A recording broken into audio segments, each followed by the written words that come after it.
Hey, folks, welcome back to LettermenRow.com. I'm Jeremy Birmingham. That is Spencer Holbrook. This is Talking Stuff, the Ohio State Recruiting Podcast brought to you by Lettermen Row and Buyers Automotive. Spencer, we're just going to dive right in, okay? Today's all about one thing, and that is the duo from around the country, Washington and Virginia, who went to Oklahoma this weekend again for Tristan Lee, the five-star offensive tackle, the first time for wide receiver Emeka Egbuka. And I want to start with Lee because I feel like it's a much less convoluted conversation. And again, maybe it feels like we're beating a dead horse, but the fact that Tristan Lee was unable to make it to Ohio State in October and has not been able to get back to Ohio State since, despite conversation I had with his mom last week, she said that they were still trying. Maybe they could get there December 19th. I guess that could still happen. I just don't think it will. He did go back to Oklahoma for the second time. And I don't think it's a coincidence that he was there the same weekend that Egbuka was. And of course, Caleb Williams, who lives there, and a handful of other Oklahoma commits and Oklahoma targets. It seems pretty clear to me that their goal is that Tristan Lee is a building block in that class. I don't know if Ohio State's second in that recruitment right now to the Sooners or if LSU still is. I don't think LSU is. I think it's Ohio State second. Based on just conversations I've had with people about things that are going on in Baton Rouge, but he's not coming to Ohio State, I don't think. I mean, it's unless a miracle happens in these next few days, because number one, signing day is the 16th through the 18th. And if he's going to visit Ohio State on the 19th, then the likelihood is he's already signed somewhere and is just waiting until January 2nd to announce it. So seems pretty moot to me. Yeah, I would agree. I think if he is dead set on signing during the early signing period, it's done deal. He's not coming to Ohio State. And then the bigger thing is, he kept saying he wanted to go to Ohio State. He wanted to go to Ohio State.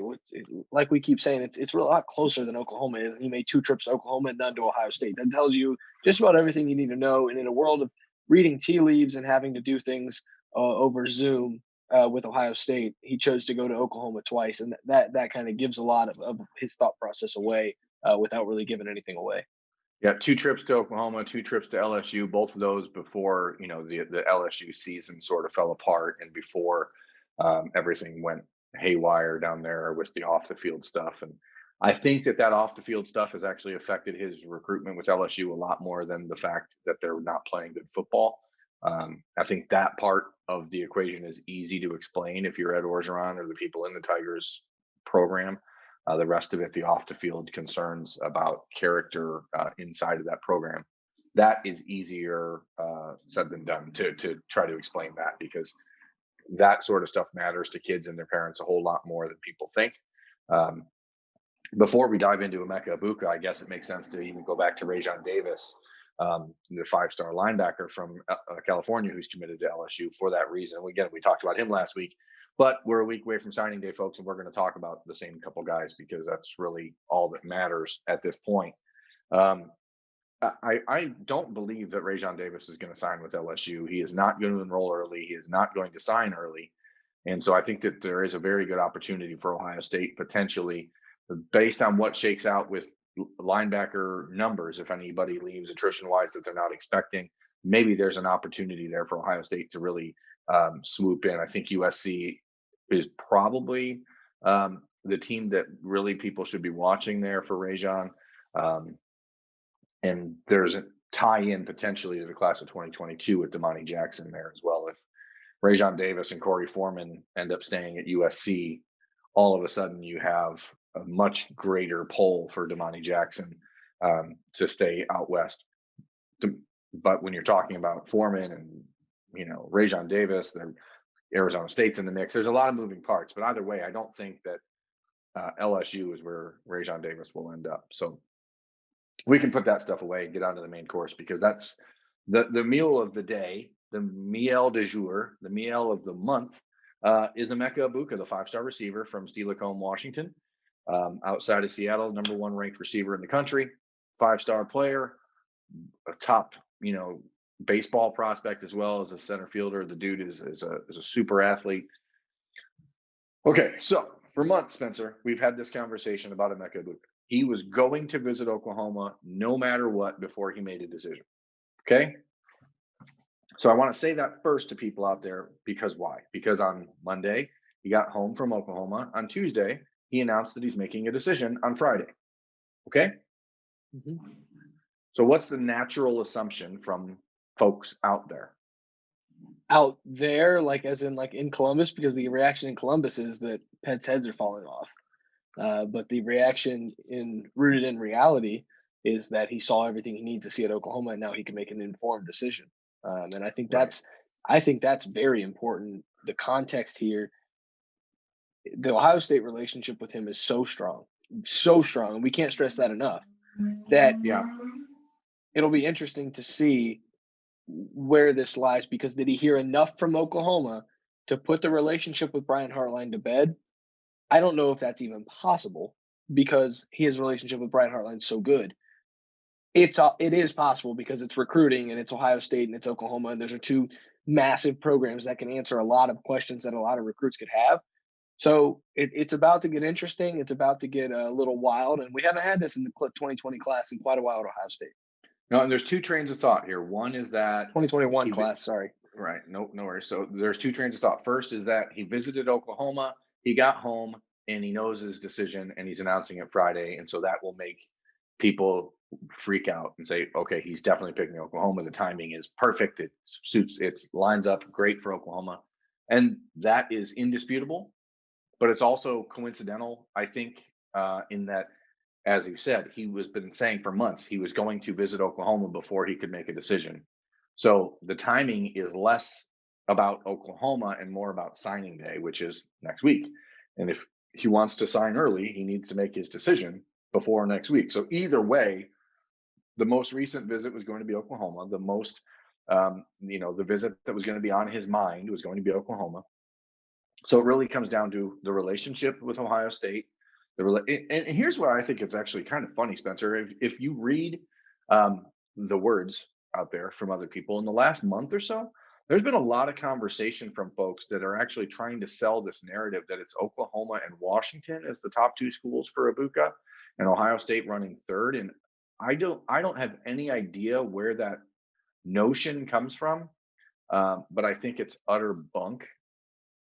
And maybe I'm getting like one-sided information, but I don't think that there's any possible way that the Buckeyes are running third in this battle.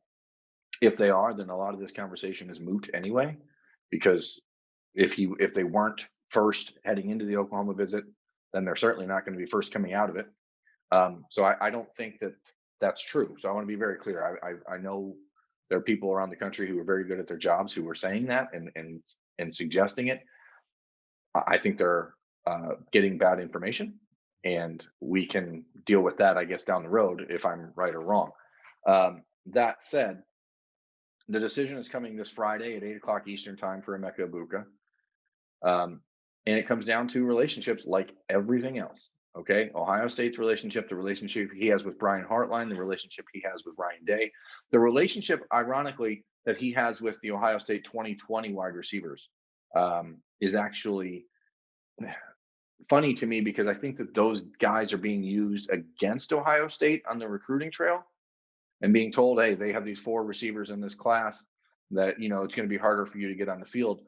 But I think the relationship he's developed with Julian Fleming and that he already had with G. Scott and that he has developing with Jackson Smith and Jigba, on top of the relationships he has with Ohio State, are actually helping the Buckeyes because he's getting true to life reaction from those guys about what to expect and what Ohio State is doing for them. So I think that it's funny that it's being used against them when ultimately those relationships are, I believe, in Ohio State's favor. That is interesting because a lot of programs will sell, you'll have to play with those four guys. And instead, Ohio State can say, you get to play with those four guys. And all those guys can say, you get to play with me and the other three. Yeah. And Garrett Wilson next year, and a CG Stroud or a Jack Miller or a Kyle McCord or eventually a Quinn Ewers. Right. Exactly. There is no shortage of talent at any of these places he's thinking about. And this is one point I've made on this show before. There's a belief that Oklahoma's depth chart is more favorable for Emeka Egbuka if he wants it. But He would be the fifth wide receiver in the class of 2021 for Oklahoma if he picks the Sooners. Th- four of the five, four of the top five receivers for Oklahoma right now are sophomores or younger, including their leading receiver Marvin Mims, who's a true freshman. They have Jaden Hazelwood, the country's number one receiver in the class of 2019, who was the only player ranked ahead of Garrett Wilson at the position that year. He has 2 catches this year. He hasn't been healthy. So you have that weapon. You have another top 11 player in that class at the position whose name is escaping me right now, who hasn't played this year because of COVID tests that he can't seem to be test negative for, something ridiculous that's been going on. So it's not like there's this huge open gap all in the lineup at Oklahoma. For some reason, that's being sold as like a bonus for them. At Ohio State, if you break down the depth chart reasonably and realistically, Chris Olave will be off to the NFL after this year as a probable first-round draft pick. Next season, Garrett Wilson will do the same. And those two guys in 5 games have more catches than anybody on Oklahoma's team in 10. So Yeah.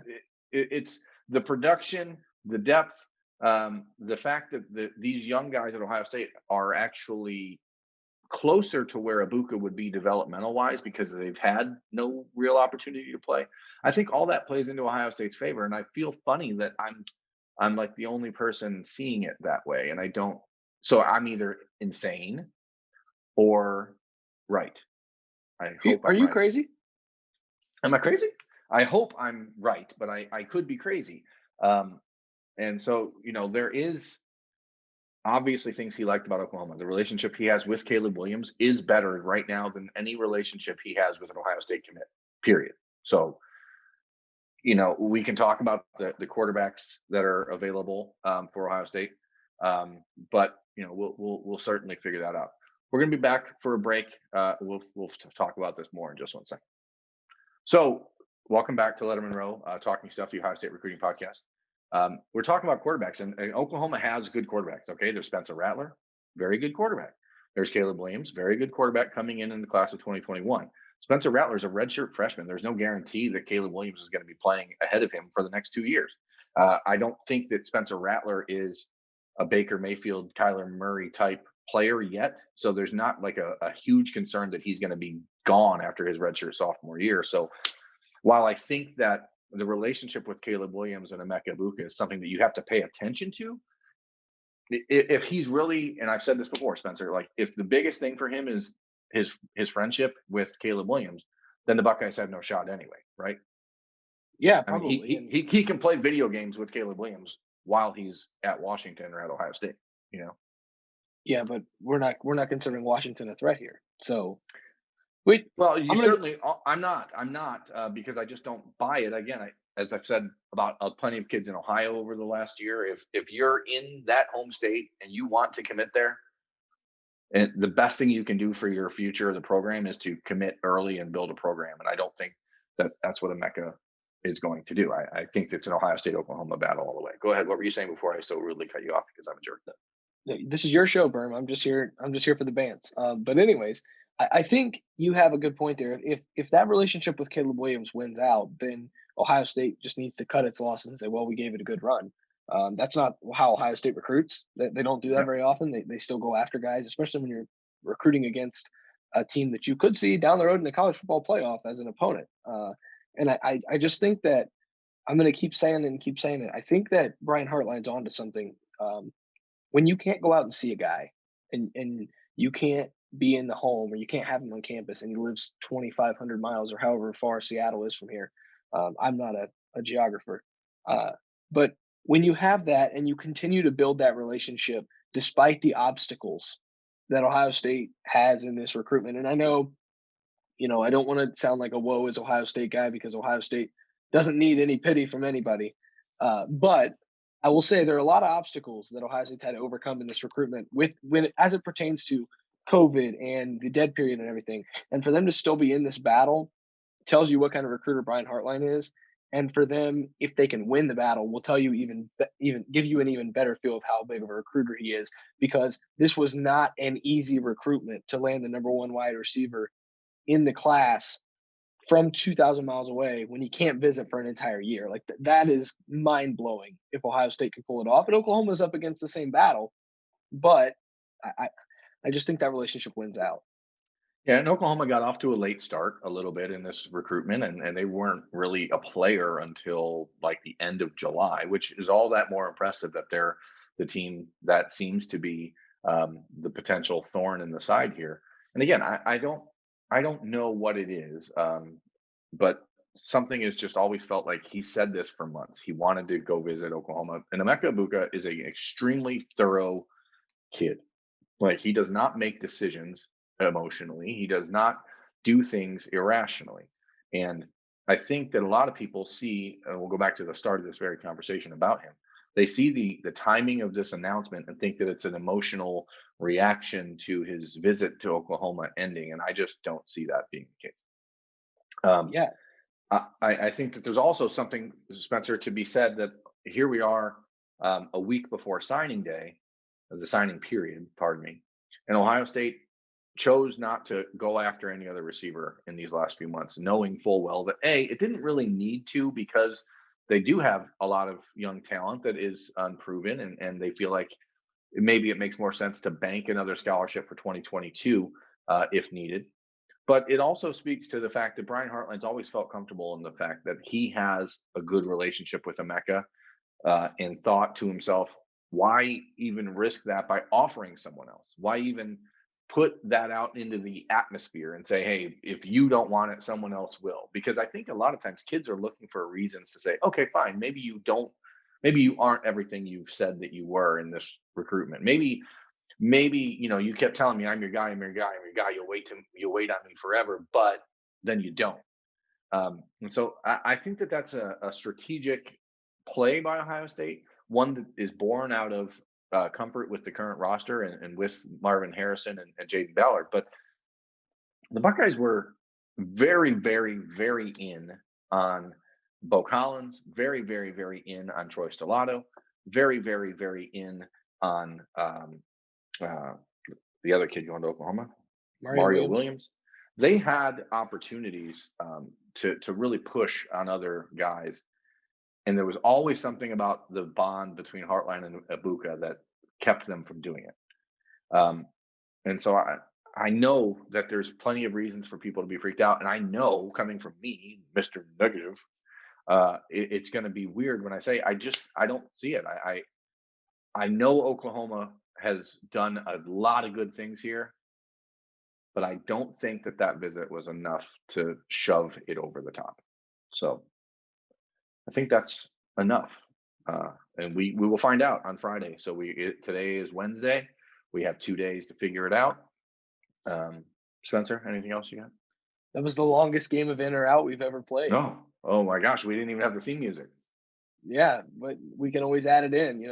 Let's just to review the card. Sure. Rajon Davis.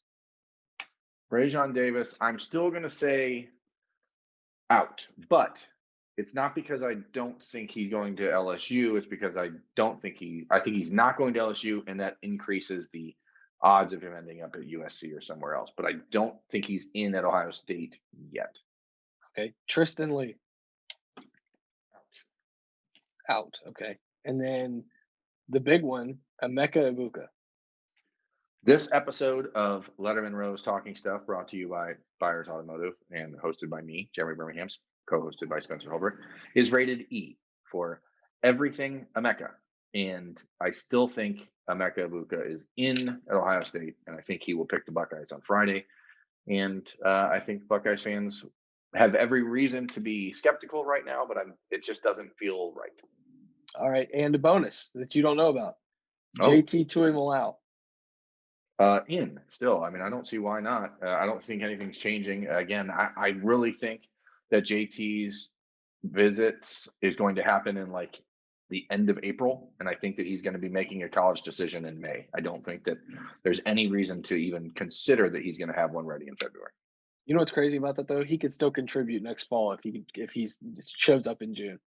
He absolutely will, because he is that good of a player. So That'll be it. Spencer Holbrook, Jeremy Birmingham, talking stuff. The Ohio State Recruiting Podcast, brought to you by Lettermen Row. Thanks for watching. Thanks for listening. Please rate, review, subscribe, turn on the notifications, do all that stuff.